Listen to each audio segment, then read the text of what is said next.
Movie की starting में हम एक जैक सुली नाम के आदमी को देखते हैं जो कभी एक नेवी ऑफिसर हुआ करता था, पर एक वॉर में उसकी दोनों टांगे खराब हो गई। ऐसा नहीं था कि उसका कोई इलाज नहीं था, दिक्कत बस पैसों की थी। उसके पास इतने पैसे नहीं थे कि वो अपने पैरों का अच्छे से इलाज करा सके। उसे हमेशा से यही लगता था कि दुनिया में जो ताकतवर है वो हमेशा कमजोरों का शिकार करता है। एक बार एक पब में उसे एक आदमी दिखाई देता है जो अपनी गर्लफ्रेंड को पीट रहा होता है। उसे यह सब देखा नहीं गया और उस आदमी से जाकर भिड़ गया, जिसकी वजह से वहाँ का बाउंसर उसे बाहर फेंक देता है। वहाँ उसके पास दो लोग आए थे जो कि उसके भाई के बारे में बताने आए थे। वो उसे लेकर एक मॉर्चरी में पहुँचते हैं जहाँ उसे पता चलता है कि उसके भाई टॉमी को किसी ने चाकू से मार दिया, वो भी उसके पास रखे कुछ पैसों के लिए। उसके साथ आए दोनों जैक से कहते हैं कि तुम्हारे भाई ने कुछ इन्वेस्टमेंट किया था, क्योंकि तुम्हारी जीन तुम्हारे भाई से मिलती है, इसलिए तुम अपने भाई की जगह ले सकते हो। दरअसल उसका भाई साइंटिस्ट था जो अंतरिक्ष में नए नए प्लेनेट की खोज करता था।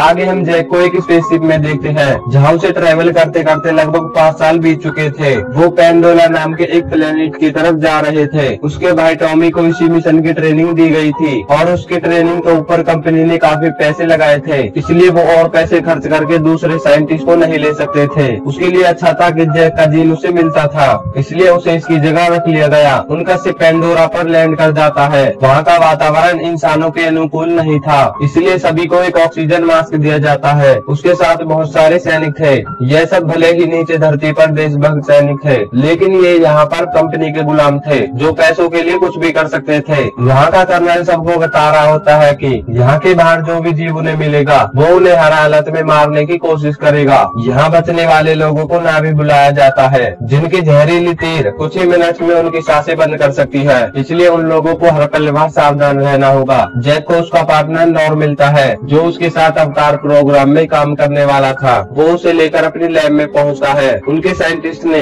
इंसानों और नावी के डीएनए को मिलाकर नावी जैसे देखने वाले क्लोन बनाए थे जिन्हें एक मशीन के सहारे इंसानों से जोड़ा जाता है और वो उन्हें कंट्रोल करते हैं। क्लोन्स को अवतार कहा जाता था। वहाँ का साइंटिस्ट जैक को अपना अवतार दिखाता है जिसे उसके साथ जोड़ा जाना था। जैक वहाँ होने वाली अपनी हर दिन की घटनाएं रिकॉर्ड करता था। आगे हम उस अवतार के हेड डॉक्टर गिरीश को देखते हैं जो अभी अभी अपने अवतार से बाहर आई थी। वो जैक से मिलकर ज्यादा खुश नहीं थी। वो जाकर कंपनी के हेड पार्कर से मिलती है।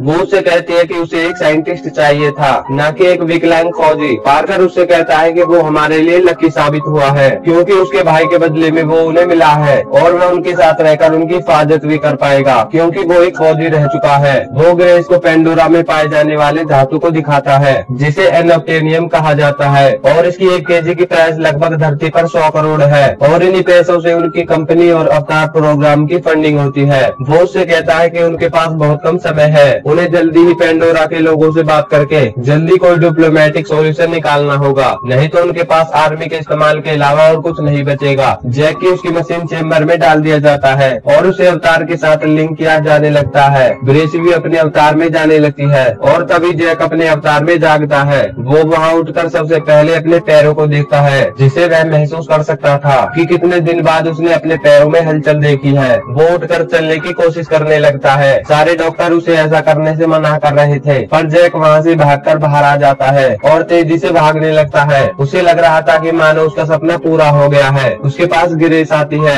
और उसे रोकती है। रात को सारे अवतार को सुला दिया जाता है और जैक वापस से अपने मशीन के बाहर आ जाता है। वहाँ टॉम भी नाम के एक आर्मी कैप्टन जैक को अपने साथ ले जाती है। वो उसे कर्नल से मिलाने लाई थी। कर्नल उससे कहता है कि उसने काफी उसके रिकॉर्ड्स देखे हैं, काफी खतरनाक जंग लड़े हैं उसने। वो जैक से कहता है कि तुम्हें सारी डिटेल देनी होगी अवतार की और पेंडोरा में क्या हो रहा है उसे सब कुछ बताना होगा और वह उसके बदले में उसके पैरों को हमेशा के लिए ठीक करवा देगा। जैक उसकी डील मान लेता है। अगले दिन फिर से जैक को अवतार के साथ जोड़ा जाता है और वे गिरीश और नोर के साथ पेंडोरा के लोगों की तलाश में जाते हैं। वो एक जगह अपने हेलीकॉप्टर को लैंड कराते हैं और वह सब वहाँ जंगल में खोज करने निकल जाते हैं। वहाँ कुछ दूर उन्हें एक झोपड़ी दिखाई देती है। ग्रेस कहती है कि वो कभी ओमेडिकाई के बच्चों का स्कूल हुआ करता था जहाँ वो आकर उनसे बहुत कुछ सीखते थे। जैक को वहाँ कुछ गोलियों के निशान दिखाई देते हैं। वो ग्रेस से पूछता है कि यहाँ क्या हुआ था, लेकिन वो उसकी बात टाल देती है। वो तीनों जंगल के और अंदर चले जाते हैं। ग्रेस वहाँ के जंगलों के पेड़ों के सैंपल लेने लगती है और जैक वहाँ से थोड़ा अलग जाकर देखने लगता है। वो वहाँ के बहुत सारे अजीब पौधों को देखकर बहुत ही खुश हो रहा था। तभी उसे वहाँ एक बड़ा सा जानवर दिखाई देता है जो उसे घूर रहा होता है। ग्रेस उसे गोली चलाने से मना करती है और उसे अपनी जगह पर शांति से खड़े होने को कहती है। जैक उस जानवर को डराने की कोशिश करने लगता है और बहुत जल्द वो जानवर डर के भागने लगता है, पर वो जैक के डर से नहीं और उसके पीछे और भी ज्यादा खतरनाक जानवर था। ग्रेस सबको अपनी जान बचाकर भागने को कहती है। वो जानवर जैक के पीछे पड़ा हुआ था। जैक उससे बचता हुआ भागने लगता है। उसकी गोलियों का भी उसके ऊपर कुछ असर नहीं हो रहा था। जैक अपने आप को बचाने के लिए पहाड़ से नीचे एक झरने में कूद जाता है और उस जानवर से अपने आप को बचा लेता है, पर वो अब उस जंगल में भटक चुका था। वो किसी तरह आगे बढ़ने की कोशिश कर रहा था। वहीं कुछ दूर एक लड़की उस पर नजर रख रही होती है। वो उसे अपने तीर से मारने वाली होती है। तभी उसके तीर पर एक सफेद जीव आकर बैठ जाता है जिसे वह लोग बहुत पवित्र मानते थे। फिर ग्रेस को भी लगता है कि जैक को उन लोगों ने खो दिया और वह सब वापस चले जाते हैं। अब रात हो चुकी थी और जैक को वहाँ कई तरह की आवाजें सुनाई दे रही थी। वो किसी तरह से एक मसाल जला लेता है। उसके पीछे जंगल खतरनाक कुत्ते पड़े हुए थे जिनसे वह बचने की कोशिश कर रहा था, पर वो बहुत ज्यादा तादाद में थे। वो सब जैक पे हमला करने लगते हैं। तभी वो लड़की वहाँ आती है और अपने तीर से उन सबको मारने लगती है। जैक को उनसे बचा लेती है और उस लड़की का नाम नटेरी था। वो वहाँ के ओमिडकाई कबीले की रहने वाली थी। वहाँ से वह जाने लगती है। जैक उसके साथ जाने की बात करता है, पर वो उसे अपने साथ जाने से मना करती है। तभी जैक के ऊपर वह सफेद जीव आकर बैठ जाते हैं। नटेरी उसे बताती है कि ये यहाँ के पवित्र पेड़ों के बीज है। लगता है उसका दिल बहुत साफ है, इसलिए वो उसके ऊपर आए। वो उसको लेकर अपने साथ जाने लगती है। तभी वहाँ उस कबीले के बहुत से सैनिक आ जाते हैं जो जैक को पकड़कर वहाँ के राजा के सामने पेश करते हैं। वहाँ के राजा नटेरी के पिता ही थे। वो उससे कहती है कि पवित्र पेड़ के बीज ने उसे इशारा दिया था, इसलिए वो उसे अपने साथ ला रही थी। नटेरी की माँ वहाँ की कुलगुरु थी। वो वहाँ आकर जैक के खून को टेस्ट करते हैं और उसे पता चल जाता है कि यह कोई बुरा आदमी नहीं है। वो नटेरी को अपने साथ रखकर उसे वो सब सिखाने को कहती है। उसके बाद उसे भी उसका जैसा नावी बना दिया जाएगा और फिर वह भी उनमें से एक होगा। नटेरी उसे अपने साथ लेकर जाती है और उसे सोने की जगह दिखाती है और जैक के वहाँ से सोते ही जैक वहाँ की मशीन से बाहर आ जाता है। ग्रेस और बाकी के लोग यह जानकर काफी खुश थे कि जैक उन अनिमिटिकाय लोगों के साथ है। कर्नल भी जैक से काफी खुश था कि वो उन लोगों तक पहुँच चुका है और वहाँ से उन्हें काफी अच्छी जानकारी मिल सकती है। कंपनी का हेड पार्कर को बताता है कि जहाँ अनिमिटिकाय के लोग बसे है उसके 200 किलोमीटर दूरी तक न्यूट्रेनियम का भंडार पड़ा है। वो जैक से उन लोगों से बात करके कि वो वहाँ से सारे न्यूट्रेनियम को निकाल सके, पर जैक कहता है कि वो लोग नहीं माने तो कर्नल कहता है कि फिर उसे अपनी बंदूक का सहारा लेना होगा और ना चाहते हुए भी उन सबको मारना होगा। उसके पास 3 महीने का टाइम है, तब तक जैक उन्हें अपनी तरफ से बनाने की कोशिश कर सकता है। जैक ग्रेस को लोगों को वहाँ के सारे जानकारी देता है जिनसे वो मिला था। उन सब का डेटा पहले से ही ग्रेस के पास मौजूद था। वो कहती है कि नटेरी और उसकी बहन कभी स्टूडेंट रहा करती थी। जैक उसकी बहन नटेरी के बारे में पूछता है। वो उसे बताती है कि उसकी बहन मर चुकी है। जैक वापस से अपने अवतार में जुड़ जाता है। नटेरी वहाँ के घोड़ों की सवारी करना सिखा रही होती है। वो जैक के उसकी चोटी को घोड़े से जोड़ने को कहती है, जिससे उन दोनों के बीच एक संबंध जुड़ जाता है और फिर वो उसे अपने मुताबिक चला पाएगा। वो उसे उस घोड़े की धड़कन को महसूस करने को कहती है और फिर वह अपने मन से उसे कहीं भी जाने को कहता है। पर जैक पहली राइडिंग में बुरी तरह असफल रहता है। वहाँ उस कबीले का सेनापति आता है जिसका नाम सूटे था। वो जैक को अभी भी वापस जाने को कहता है क्योंकि वो कभी भी उनका जैसा नहीं बन पाएगा। कंपनी वाले सबसे बड़े पेड़ को गिनाने की सोच रहे थे क्योंकि उसके नीचे ही सबसे ज्यादा न्यूट्रेनियम मौजूद है। पर दिक्कत यह थी कि वहाँ के लोगों के लिए वह पेड़ बहुत ही धार्मिक था। उनका मानना था कि उस पेड़ में उनकी देवी ईवा का वास है। जब रिसर्च टीम को पता लगता है कि जैक उस कर्नल को सारी रिपोर्ट इंफॉर्मेशन दे रहा है तो वह सभी अपना रिसर्च बेस कहीं और शिफ्ट कर लेते हैं जो वहाँ से दूर जंगल के बीच में था। वहाँ से जाते समय जैक को माउंटेन फ्लाइंग होते दिखाई देते हैं। ऐसा उसने अपनी लाइफ में पहली बार देखा था। ग्रेस उन सबको वहाँ पर एक छोटे से लैब में ले आई थी जो वो वहाँ कंपनी के बिना दखलंदाजी के काम कर सकते थे। जैक नटेरी के साथ एक नावी बनने के लिए सारे गुण सीख रहा था। वो उसे एक बड़े से क्रान नाव के पक्षी से मिलवाती है। वो उसे बताती है कि क्रान अपनी जिंदगी में एक शिकारी के साथ उड़ता है और बहुत जल्द उसे भी अपना क्रान चुनना होगा। वो उसे सभी तरीकों को उसे तीर चलाना और शिकार करना सिखा रही थी। जैक भी उसके साथ रहकर अच्छी तरह से सारी चीजें सीख रहा था, क्योंकि उसे यह सब कुछ अच्छा और नया लग रहा था। हर दिन उसने क्या क्या सीखा वो अपने वीडियो में रिकॉर्ड कर लेता था। जैक और नेटेरी भी साथ रहकर बहुत करीब आने लगे थे। वो लगातार समझने की कोशिश कर रहा था, क्यों नावी लोगों से इस जंगल से इतना रिश्ता क्यों है। नेटेरी उससे कहती है कि उन सब में बहने वाली ऊर्जा इस जंगल की देन है और एक दिन उन्हें उसे लौटाना होता है। एक दिन जैक ग्रेस के पास बहुत से नावी की फोटो देखता है। वो उससे पूछता है कि उस फिल्म में उसके साथ क्या हुआ था। ग्रेस उसे बताती है कि बहुत से नावी और उनके बच्चे उससे सीखने आते थे, जिसमें नटेरी और उसकी बहन भी थी। पर जंगल के काटे जाने से नटेरी की बहन एक दिन नाराज हो गई। वो अपने साथ कुछ कबीले वाले को ले आई और वहाँ की कटाई करने वाली मशीन में आग लगा दी। उसके बाद कर्नल के फोर्सेस ने उस पर गोलियां चलाई और नटेरी की बहन भी उनमें मारी गई। इसी तरह ग्रेस वहाँ के बच्चे को बचाने में सफल रही, पर वो दोबारा कभी लौट कर नहीं आए। जैक पूरी तरह से नावी बनने के लिए तैयार हो चुका था। वो उनके सारे तौर तरीके सीख चुका था और उसे अब नई नावी बनने के साथ उन आसमान में फ्लूट करते हुए पहाड़ों को पार करना था। वहाँ जाकर उन्हें अपना इकरान चुनना होता है। नटेरी भी उसके साथ ही थी। जैक अपने इकरान चुनने के लिए आगे बढ़ता है। वो नटेरी से कहता है कि वो अपने इकरान को कैसे पहचानेगा। वो उसे बताती है कि तुम्हारा चुना गया इकरान तुम्हें मारने की कोशिश करेगा।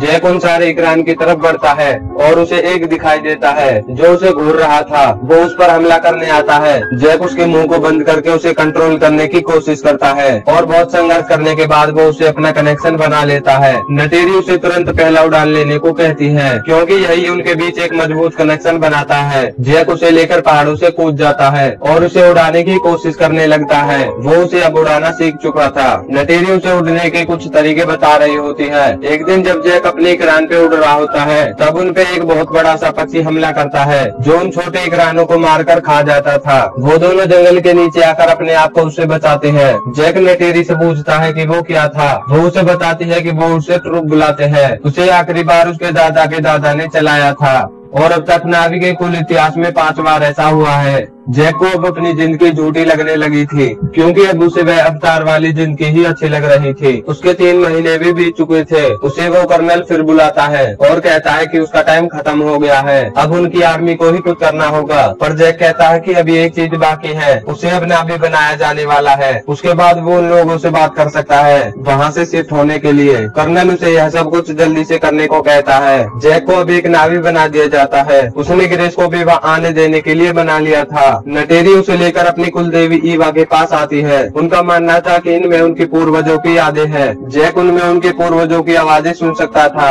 वो उसे कहती है कि अब तुम एक नावी हो, इसलिए वो इस कुल ब्रिज से अपना एक धनुष बना सकता है और अपने लिए एक औरत भी चुन सकता है। जैक उससे कहता है कि पहले ही उसने किसी को चुन लिया है। सुबह नटेरी को एक मशीन दिखाई देती है जो जंगल के पेड़ों को काट रही थी। वो उनके कुल ब्रिज को भी तोड़ रहा होता है। वो जैक को उठाने की कोशिश कर रही थी, पर वो अभी तक मशीन से भारी था, इसलिए वो जाग नहीं रहा था। पर जैसे ही जैक मशीन में जाता है, वहाँ उसका अवतार जाग जाता है। वो उन सबको पेड़ काटने से रोकने लगता है, लेकिन वो नहीं रुकते हैं। जैक जाकर उस मशीन का कैमरा तोड़ देता है और वहाँ के सोल्जर्स उस पर गोली चलाने लगते हैं। वो नटेरी को लेकर वहाँ से भाग जाता है। वो लोग उनकी कुल ब्रिज को तोड़ देते हैं। कर्नल जब कैमरे में देखता है कि जैक ने उनके कैमरे को तोड़ा था, तो वह उस पर और भी ज्यादा गुस्सा हो जाता है। इधर ओमिटिकाई के लोग इंसानों पर जंग छेड़ने की बात कर रहे थे। जैक उन्हें समझाने की कोशिश करता है कि वो लोग बहुत ज्यादा मजबूत है। छोटा उसकी बातें मानने से इनकार कर रहा था। जैक उनसे कहता है कि वो उनसे जाकर बात करेगा और उन्हें रोकने की पूरी कोशिश करेगा। तब तक कर्नल गुस्से में लैब में पहुंच जाता है और उनकी मशीन को बीच में ही बंद कर देता है, जिसकी वजह से ग्रिस और जैक का अवतार वहीं बेहोश होकर गिर जाता है। सूटा तुरंत समझ जाता है कि वो उनका दुश्मन है और उसे मारने जाता है, पर नटेरी आकर उसे रोक देती है। कर्नल जैक को लॉस वीडियो दिखाता है जिसमें वह कह रहा था ओमिटिकाई के लोग किसी भी हालत में अपने जंगल को छोड़ने वाले नहीं है, कोई कितनी भी कोशिश क्यों न कर ले।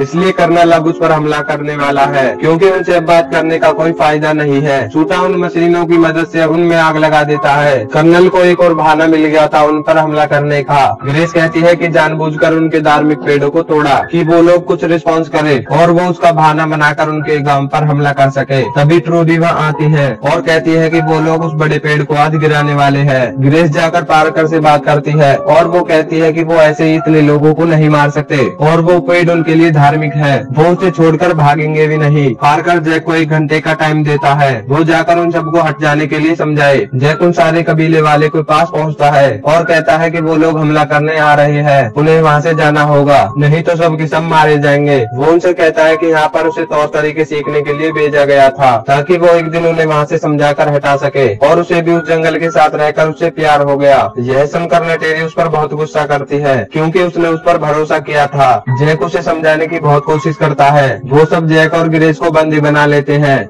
और जब कर्नल कैमरे से नीचे देखता है तो समझ जाता है कि बात नहीं बनी। वो अपने फोर्सेस को मिसाइल फायर करने का ऑर्डर देता है। ओमटिकाई के लोग उन पर तीरों से हमला कर रहे होते हैं जिन पर उनका कोई असर नहीं होता है। वो मिसाइल्स लॉन्च कर देते हैं। जैक अभी भी उन्हें समझाने की कोशिश कर रहा था कि वो यहाँ से चले जाए। नटेरी की माँ वहाँ आती है और वे जैक और ग्रेस को आजाद कर देती है। वो उससे कहती है कि अगर तुम उनमें से एक हो तो उनकी मदद करो। जैक उन सबको लेकर भागने लगता है और तब तक वह लोग उस बड़े से पेड़ को गिरा देते हैं। ओमटिकाई के लोग इन्हें देखकर काफी दुखी थे। नटेरी के पिता भी उसमें मारे जाते हैं। नटेरी को अब जैक से नफरत हो गई थी। वो उसे वहाँ से चले जाने को कहती है। इधर वापस से जैक की मशीन को बंद कर दिया जाता है। उसका अवतार फिर से बेजान होकर वहीं गिर जाता है और वह ग्रीस की पूरी टीम को कैद कर लेते हैं। पर ट्रूडी उन्हें किसी तरह वहाँ से छुड़ा लेती है और अपने हेलीकॉप्टर से लेकर उन्हें भागने लगती है। लेकिन कर्नल को पता चल जाता है। वो अपनी गन से उनकी तरफ शूट करना शुरू करता है और इसी दौरान ग्रीस को एक गोली लग जाती है। वो अपना एक लैब भी लिख करा लेते हैं ताकि वो अपने अवतार को कंट्रोल कर सके। वो उस लैब को जंगल के किसी दूसरे जगह पर छुपा देते हैं ताकि कर्नल उसे ढूंढ ना पाए। जैक वापिस से अपने अवतार में आ जाता है। उसे वहाँ सब कुछ खत्म हुआ दिखाई देता है। तभी वहाँ उसका इकरान आता है। वो उस पर बैठ के बड़े वाले ट्रुक पर कूद जाता है। ओमटिकाई के लोग सारे अपने देवी एवा के शरण में बैठकर प्रार्थना कर रहे थे। तभी ट्रुक पर बैठकर वहाँ जीक आता है। सब लोग उससे डरने लगते हैं। तब जीक उससे उतरकर सोटा के पास जाता है और कहता है कि वो उसका साथ चाहता है उन आसमानी लोगों से लड़ने के लिए। छूटा मान जाता है। जैक उससे कहता है कि उसकी दोस्त ग्रीस मर रही है और उन्हें उसकी मदद की जरूरत है। वो सब ग्रीस को एवा के अवतार के पास लौटा देते हैं और सब प्रार्थना करने लगते हैं, लेकिन वो सब ग्रीस को बचा नहीं पाते। जैक वहाँ के सारे लोगों से बात करता है कि वो आसमानी लोग उनकी जमीन को लूटने आए हैं, पर वो ऐसा होने नहीं देंगे। वो सारे कबीले वालों को एक साथ आने के लिए कहता है ताकि वो उनका मुकाबला कर सके